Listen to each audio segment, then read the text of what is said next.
Dan Al-Imam Ibnu Katsir rahimahullahu ta'ala di dalam tafsirnya dari ayat ini juga menyebutkan sebuah kisah.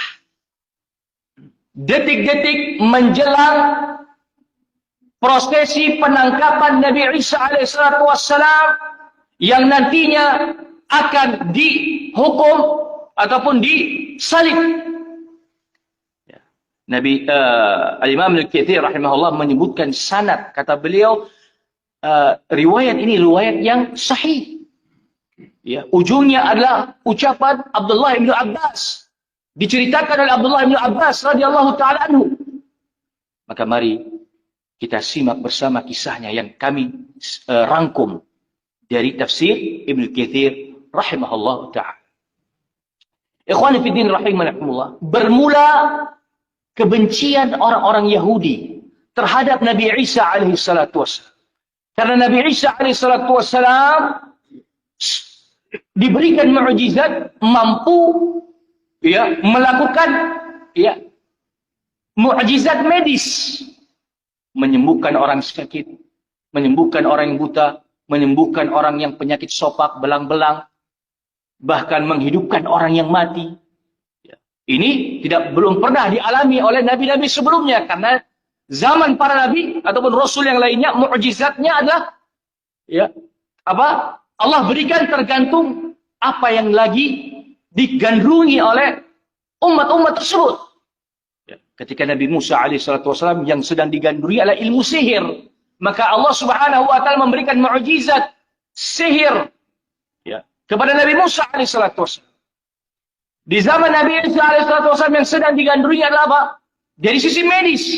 Maka Allah Subhanahu wa taala berikan mukjizat kepada Nabi Isa alaihissalatu wassalam bisa menyembuhkan dan menghidupkan. Dan di zaman Nabi Muhammad sallallahu alaihi wasallam yang sedang booming, yang sedang viral, yang sedang digandrungi adalah syair, lughah, bahasa. Maka Allah Subhanahu wa taala turunkan Al-Qur'an yang menandingi seluruh karya, hasil, ya keahlian berbahasa dari ya umat Nabi Muhammad sallallahu alaihi wasallam ketika itu, sehingga Allah turunkan Al-Qur'an. Ya, mukjizat Nabi Muhammad sallallahu alaihi wasallam adalah Al-Qur'an. Barakallahu fikum. Nah, sehingga ikhwani fi din rahimakumullah, orang-orang Yahudi tidak suka, benci dengan cara Nabi Isa alaihi salatu wasallam berdakwah, sehingga Nabi Isa diganggu dimanapun dia berdakwah. Ya, dia dan ibunya Maryam bintu Imran harus berpindah-pindah tempat. Karena diteror oleh orang-orang Yahudi ini. Sampai pada puncaknya, orang-orang Yahudi ini menulis surat kepada Kaisar Romawi. Ya, Raja Romawi yang tertinggi. Ya, dengan cara apa? Menuduh, memfitnah Nabi Isa alaihissalam, bahwasanya Nabi Isa alaihissalam akan melakukan pemberontakan. Dia sedang mencari pengikut ini. Wahai Raja, wahai Kaisar, untuk memberontak kepadamu nantinya. Mendengar ya barakallahu fikum ya laporan ini, maka marahlah Kaisar Romawi.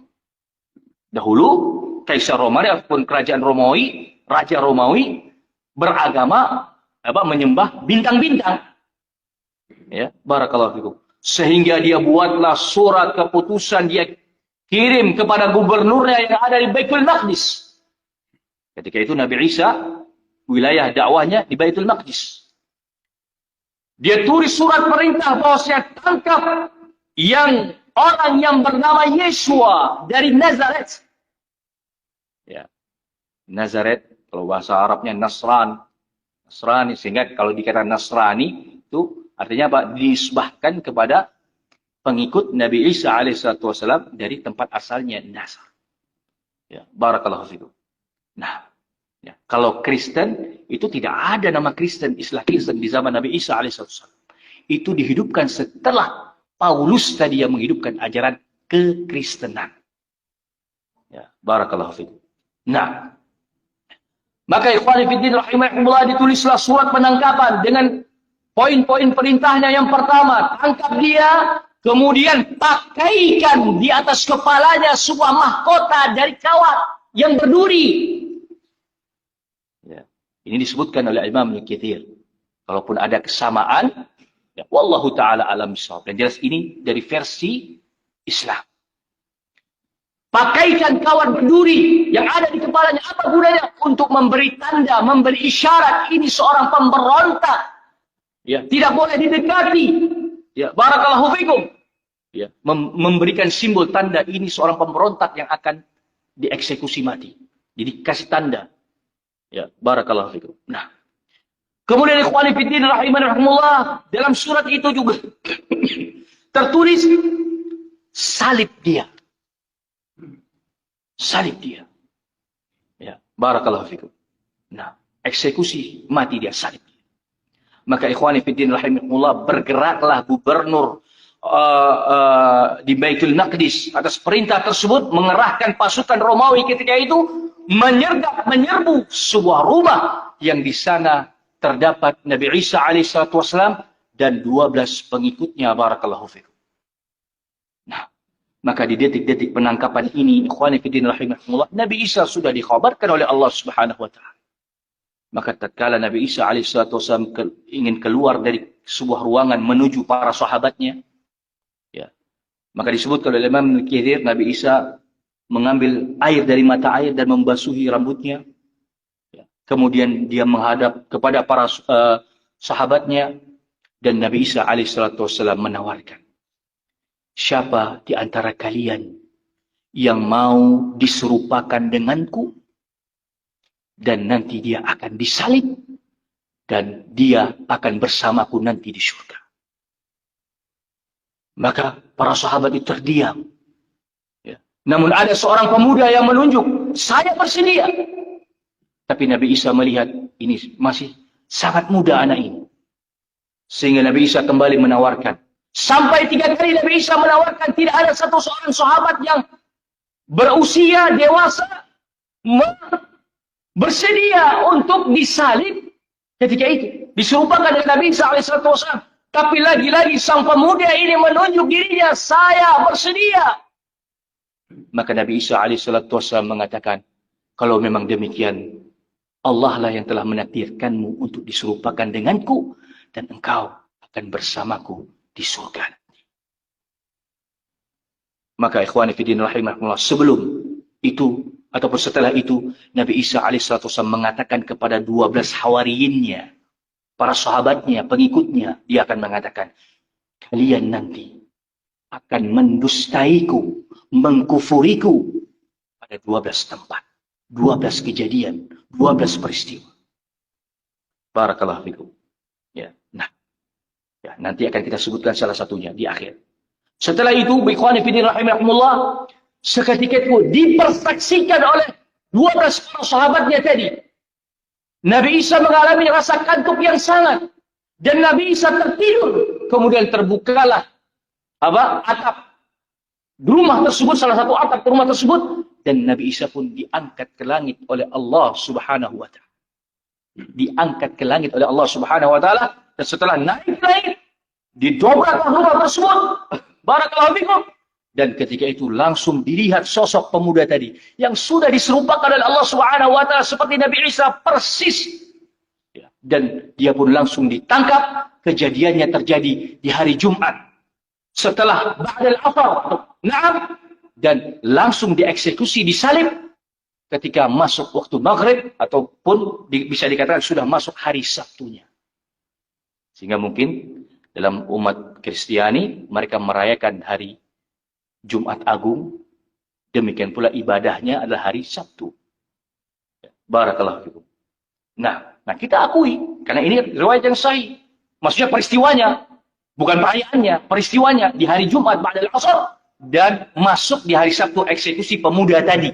Ingat, pemuda tadi yang diberikan mahkota kawat berduri tadi yang disalib di kayu salib tersebut, barakallahu fikum. Maka ikhwani fiddin rahimani rahimakumullah, ya, di dalam ajaran kekristenan mereka mengakui tatkala yang mereka akui Yesus tentunya Nabi Isa alaihissalam ketika disalib mengucapkan, ini penting kalimat ini diucapkan ikhwani fiddin rahimakumullah, dia mengucapkan ilahi lima salatini, Wahai Tuhanku, mengapa engkau tinggalkan aku? Ini kalimat ini penting untuk disyarah. Bagaimana maksudnya? Kalau mereka meyakini Nabi Isa adalah Tuhan, mengapa dia katakan ilahi, Tuhan, Tuhanku. Ya, barakallahu fikum. Kenapa engkau tinggalkan aku? Kenapa engkau tidak selamatkan aku? Ini satu poin. Poin yang kedua, kalau dia anak Tuhan, kalau tadi dia Tuhan, kok Tuhan mati di kayu salib? Kalau Tuhan mati, berarti siapa yang menguasai dunia ini? Siapa? Iblis, laknatullah alaihi. Iblis yang akan menjadi Rabb.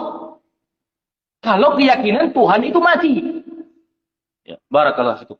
Kalau keyakinan anak Tuhan yang mati, sungguh tega Tuhan. Tuhan, anak orang saja, Ismail alaihissalatu wassalam, ini anaknya orang, anaknya Ibrahim alaihissalatu wassalam, tatkala ingin disembelih oleh ayahnya, Allah ganti dengan domba. Ini anak orang lain. Lalu bagaimana anaknya sendiri? Kok tidak diselamatkan? Ya, barakallahu fikum.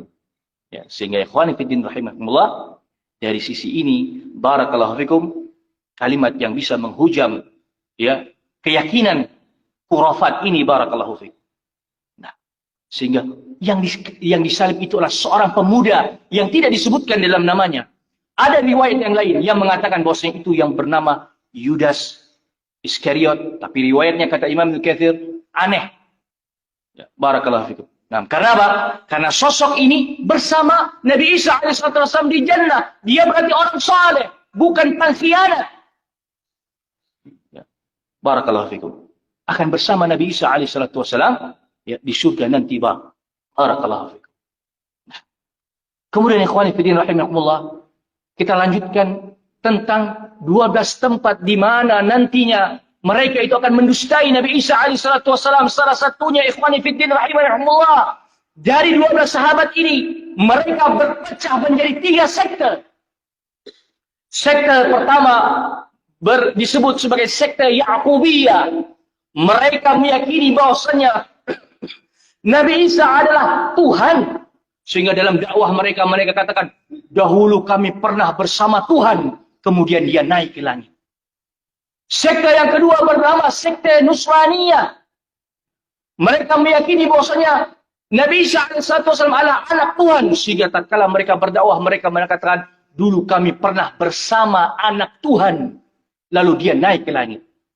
Dan sekte yang ketiga, inilah sekte kaum muslimin yang menjadi masih sahabat setia Nabi Isa alaihissalam. Mereka dalam dakwahnya mengatakan, dahulu kami pernah bersama seorang Nabi dan Rasul, kemudian dia naik ke langit. Ya. Jadi dari ketiga statement sekte ini, persamaannya apa? Perbedaannya tadi ya. Persamaannya apa? Persamaannya semuanya meyakini bahwasanya Nabi Isa alaihissalam naik ke langit. Tidak ada yang meyakini disalib. Kenapa? Karena mereka semua mempersaksikan dengan mata kepala mereka naiknya Nabi Isa alaihissalam ke langit. Sehingga yang menyangka Nabi Isa alaihissalam mati di kayu salib adalah mereka yang datang. Pengikut Nabi Isa yang barakallahu di luar itu, yang tidak melihat peristiwa ini. Baik orang-orang Yahudi, orang-orang Romawi, demikian pengikut-pengikut yang lainnya, yang bukan bagian daripada sahabat, 12 sahabat tersebut, barakallahu fikum. Dan Allah subhanahu wa ta'ala tentang kondisi mereka ini, barakallahu fikum. Ya. Kata Allah subhanahu wa ta'ala, wa innal ladzina ikhtalafu fihi la fi syakkin minhu. Sesungguhnya orang-orang yang berselisih paham tentang pembunuhan terhadap Nabi Isa alaihissalam, mereka itu benar-benar berada di dalam keraguan. Sebenarnya mereka tadi ragu. Orang-orang Romawi yang menangkap, orang-orang Yahudi yang melihat, menyaksikan disalib. Demikian pula pengikut Nabi Isa yang ketika itu melihat yang hati yang paling dalam itu ragu terhadap sosok yang disalib ini. Ragu mereka. Ini Allah abadikan dalam Al-Quran. Dan yakinlah, ya, kata Allah subhanahu wa ta'ala di ayat, di kalimat yang berikutnya, ma qataluhu yaqinan, dan mereka pun tidak mereka pun membunuh Nabi Isa alaihissalam dengan keadaan tidak yakin. Dan ayat ini mengandung makna seluruh sampai akhir zaman orang yang mengikuti kekristenan sebenarnya dari lubuk hati yang paling dalam mereka tidak yakin bahwasanya Nabi Isa itu mati di kayu salib. Ini Allah sendiri yang menyebutkan di dalam Al-Quran. Barakallahu fiik. Jadi kalau kita melihat, Masya Allah, orang Kristen beribadahnya rajin sekali, yakin. Lubuk hati mereka yang paling dalam, fitrah mereka itu sebenarnya tidak yakin. Tapi mungkin faktor gengsi, faktor doktrin, ataupun selainnya, sehingga mereka mengubur fitrah itu. Barakallahu fiik. Nah, dan di akhir, rahimahumullah, perlu kami perjelas juga, mungkin ini ada beberapa pertanyaan juga, Ustadz, berarti Paulus itu sama dengan Paus? Kita katakan beda. Paulus sendiri, Paus tersendiri. Paus itu adalah, barakallahu fikum, pemimpin gereja Katolik seluruh dunia. Jadi mereka berkeyakinan dulu Nabi Isa alaihissalam menitipkan kunci surga kepada Petrus, sahabatnya yang bernama Petrus. Ya, barakallahu fikum. Dan disuruh memerintahkan untuk membuat sebuah tempat peribadahan gereja. Ini versi mereka tentunya. Sehingga penerus Petrus adalah mereka, para paus-paus ini. Mereka lah, menurut keyakinan umat Katolik, mereka lah yang memegang kunci surga. Barakallahu fikum. Nah, jadi mereka yang mengatur gereja di seluruh dunia. Ya, barakallahu fikum. Nah, jadi beda. Paulus yang menulis ya perubahan-perubahan ajaran Nabi Isa alaihissalam khususnya di Perjanjian Baru. Banyak tulisan Paulus. Dan salah satunya adalah mungkin ajaran terhadap kunci surga tadi yang diwarisi terus oleh paus-paus yang kesekian. Jadi ingat, paus itu bahasa Belanda. Jadi yang dikenal hanya di Belanda dan di Indonesia. Kita mungkin mengenalnya karena dijajah Belanda. Tapi ya, kalau bahasa Inggrisnya adalah the Holy Father. Ya, bahasa Latinnya Papa atau Pope. Ya, barakallahu. Paus itu dikenal di Indonesia dan di Belanda saja karena itu bahasa Belanda, Paus. Ya, tapi kalau bahasa Inggrisnya the Holy Father.